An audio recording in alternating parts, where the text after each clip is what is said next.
تستعد جماهير كرة القدم التونسية لمتابعة مباراة الترجي الرياضي التونسي ضد الملعب التونسي المؤجلة من الرابطة التونسية المحترفة الأولى موسم 2025-2026. وفق أحدث برامج المباريات الرسمية التي أعلنتها الرابطة، تم برمجة مواجهة الترجي والملعب التونسي يوم السبت 7 فبراير 2026 ضمن المباريات المؤجلة من البطولة بعد مشاركة انترناسيونال في المنافسات القارية. تنطلق صافرة البداية في الساعة 2 بعد الظهر بتوقيت تونس والمغرب والجزائر.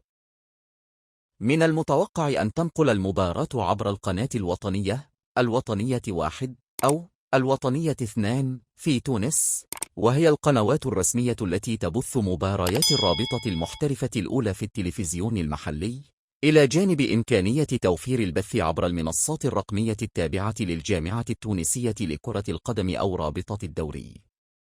هذه المباراة مهمة جدا في سباق ترتيب الدوري، حيث يسعى الترجي لتعزيز موقعه في الصدارة، بينما يطمح الملعب التونسي إلى تضييق الفارق واستعادة نتائجه الجيدة في البطولة.